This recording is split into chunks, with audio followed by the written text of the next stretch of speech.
Hello friend, and welcome to April's Homemade.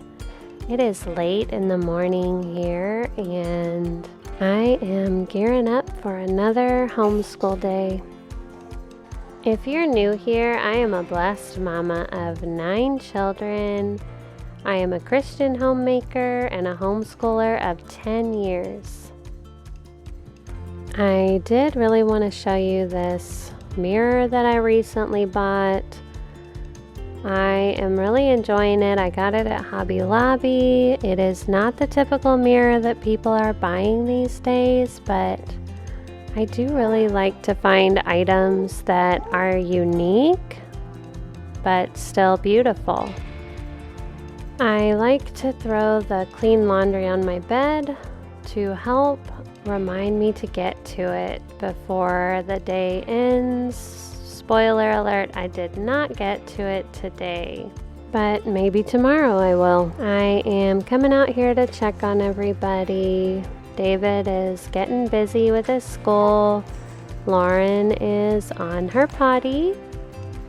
And Anna is hoping I will pick her up. So now I'm going to check on Mark and the little girls. They are playing in here, having a good time. Mark is memorizing his scriptures.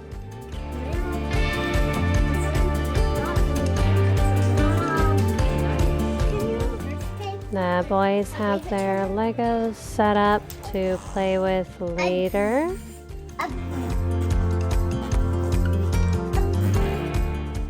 And real quick, I'm going to show you this mirror that we bought at Hobby Lobby and put in my daughter's room.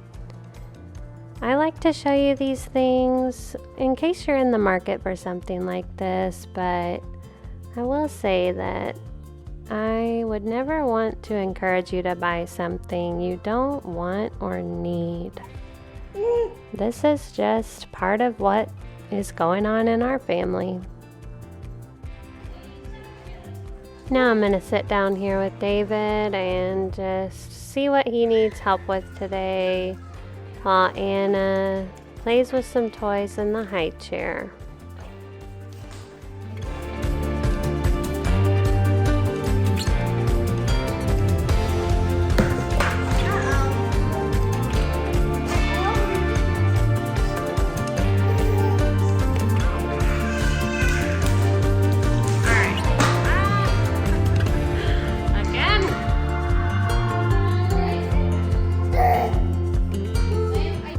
Today, I wanted to talk to you a little bit about what our older children do. You've probably noticed that my older children make some appearances in the videos, but they are often absent. My oldest kids, my 10-year-old, 12-year-old, and 14-year-old, they do their school in my husband's office. And he works from home, which is an incredible blessing to us, but he is very busy. My husband works very hard providing for us. He is a software developer, and he also does a lot of work for our church. He is not employed by our church, but he does a lot of good work in our church because he loves the Lord and he loves the church. And then of course he also works very hard for just in our family, imparting wisdom and teaching and loving us. And so he is a very busy man, and so he is always getting a lot of work done while I am homeschooling the younger ones. But my oldest children are in his office with him, and they learn a lot just by being around him, which is a huge blessing. They hear him taking important phone calls, and He will often instruct them on software development while he is working, and then their other work, their other homeschool, they do independently. And sometimes they will come out and ask me some questions if they're struggling with something. But our goal in our homeschool has been to teach our children how to study and how to learn themselves, how to teach themselves. And so they will do their math workbooks. We do Christian Light education for math only.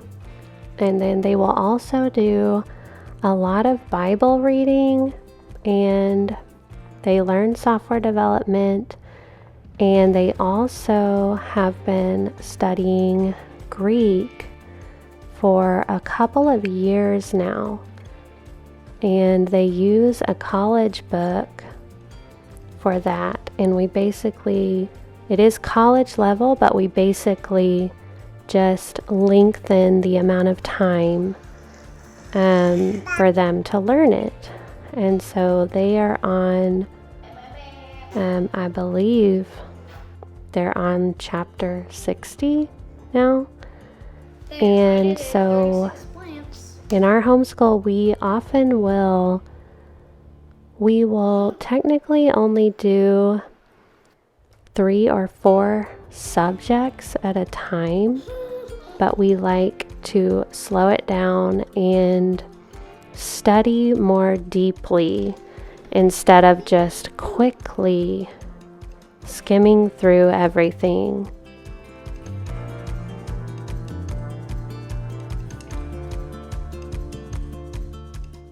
My husband and I both went to public school when we were kids, and one thing that we slowly realized over time was that much of our learning growing up was very shallow. It was just, 8 to 10 different subjects every day. And it was very difficult to go deeper into learning, into knowledge. And so, because everything felt rushed. I don't know if you had that experience or not, but we've kind of come up with, this is what homeschooling does for you and your family. If you just start doing it, you will eventually see more of what needs to be done, and you will see what you need to eliminate or do less of. So we have found that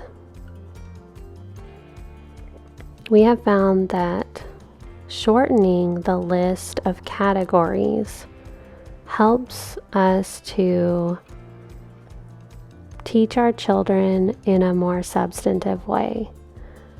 Now, obviously, many subjects overlap, so I don't feel that they're not actually missing any of the subjects, even though our categories are larger. So in their math book, they should have good handwriting. There's actually a lot of reading in their math book. There's handwriting, there's reading, there's spelling. And then when they read their Bible, that is knowledge, that is wisdom, that is history. It's true history. It's true science. It's grammar. There's so much poetry in the Bible. What a blessing from this one source. And so the Bible is absolutely paramount in our homeschool. And our ultimate desire is that our children will love the Lord and follow Him. So that's partly why our older children are learning Greek. We want them to know the scriptures and to understand the scriptures in a more substantive way. And Greek, when our children study a different language, they actually learn English better. So when they're learning Greek, they are learning English and they are learning grammar.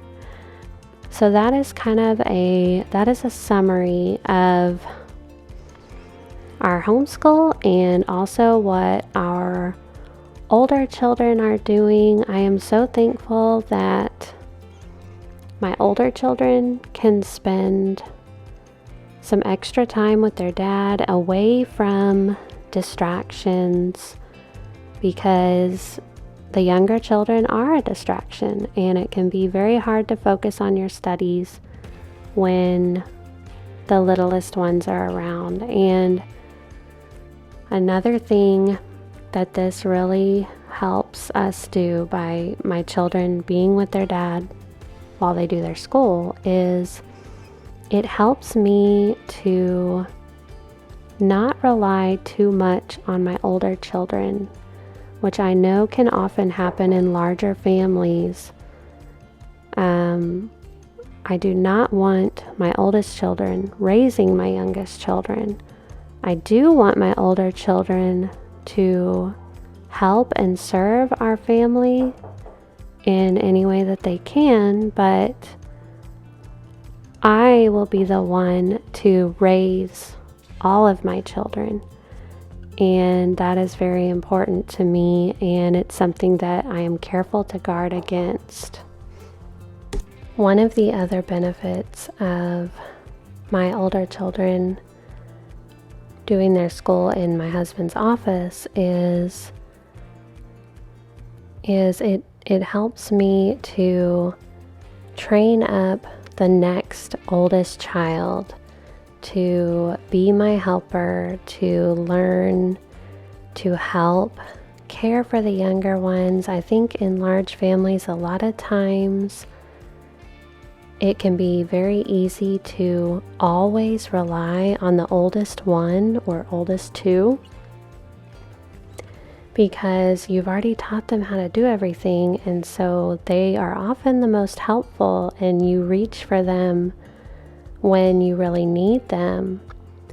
And so this really helps me to make sure that the other children are getting that same training. So right now, David, who I'm working with here at the table, he's my oldest in outside of my husband's office right now. So he has really learned a lot the past few months since he has become sort of my oldest child. And it helps me to make sure he gets that training in serving our family too.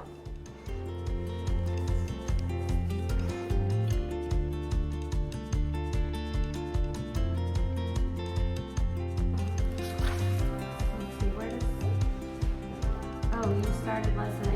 Mm-hmm. Okay. How many lessons have you done? One, and after this,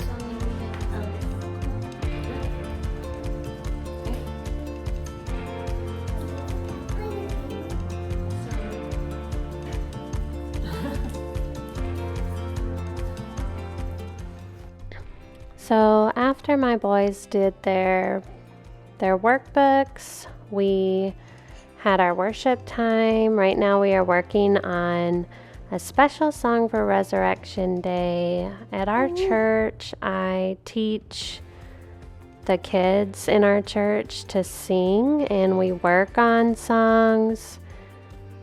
Our church is smaller, lest you think I'm some prestigious music teacher. But I will teach our kids to sing because I do believe that that is something that is being lost in many of our churches is singing. We have a lot of people sitting in the pews and being entertained instead of actually worshiping the Lord. And one way that we do that is through singing. And so I want my children to grow up being used to singing and not being embarrassed of it, and just singing to the Lord, who is our audience.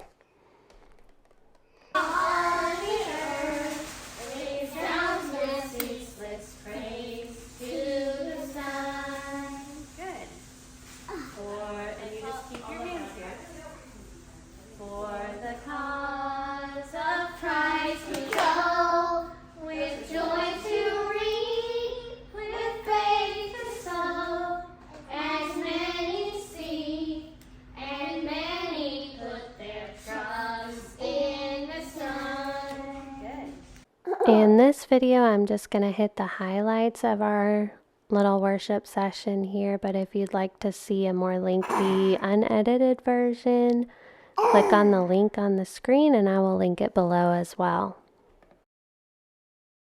God's salvation through the sun. Good.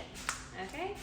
Pick up my cross and follow the sun. I don't get that. Okay. It's like So. take my cross and then follow the sun. Okay. So in this slide, we all... Hold on, please. Can you hang on a second? A lot of men have died, right? Yes, ma'am. And a lot of men have died on a cross. But Jesus did not deserve to die on a cross. Jesus Okay. came.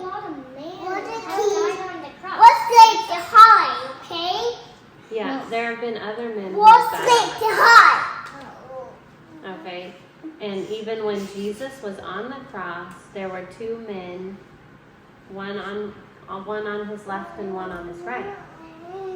And they died too, but they were actually criminals. Okay? But Jesus was not a criminal. He never did anything wrong. For the cross, a part of the king, we gave our lives and all the rings. To all the earth, be bounced in pieces. Teach, praise the sun, and okay with all the pieces, okay? All the pieces, and the beat. Okay, great. It really said that Jesus died, but Yeah, that's good. but I'm still happy at the same time. Right. Yeah, it's kind of a weird feeling, isn't it? It's like, well, I'm not happy that Jesus had to suffer for me. And I'm not proud of that, right?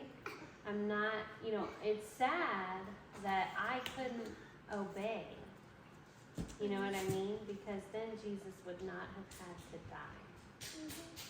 And so I'm sorry for my sin, and I don't feel happy that Jesus had to endure the cross, that he had to endure such a painful and horrible death because I could not obey, because I chose not to obey. That's really sad, isn't it? But at the same time, it is such a joy that Christ, who is God, would look at someone like me and someone like you and have mercy on us and forgive us and take our punishment upon himself. Every sin was laid on him.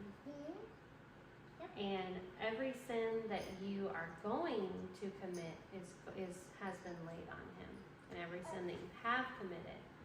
And so that is such a joy that we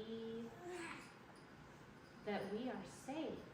We are saved from hell, right? And we get to go to heaven and be with Jesus because he endured the cross. and every sin was laid on him. I don't always know where our worship session is going to go. I trust in the Lord's leading, and one of the greatest things about this is just that my children are given the opportunity to think about God and to ask questions. After some singing and discussion, we did some scripture memorization. For the word of God. Good. Go to the back of the line. Oh. Okay. Can you say, is living and active? Go ahead. Say, is living and active. Active. Good. Okay, go to the back of the line. All right. What's your part? What's next? Of soul and of spirit. Sharper than any two-edged sword. Good. Okay. Piercing to the division of soul and of spirit. Very good. Of joints and of marrow. Good. Wait, That's good. Oh, okay. Mm-hmm. And now let's see. Can you say, Lauren, can you say, and discerning In Surrey. the thoughts? The boss. Good. Okay, now go behind David.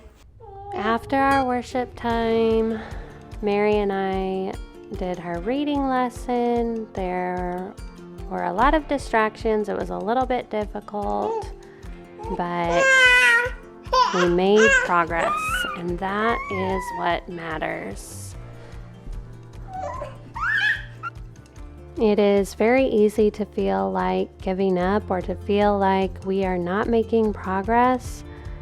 Some days we make more progress than others, but even all of the little bits of progress really do add up.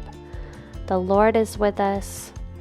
Wherever we go, He goes before us, and He will sustain us. He will sustain you in your homeschooling.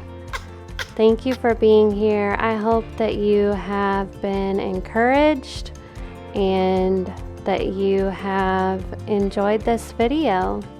Please subscribe, hit that thumbs up. Thanks again. I'll see you soon.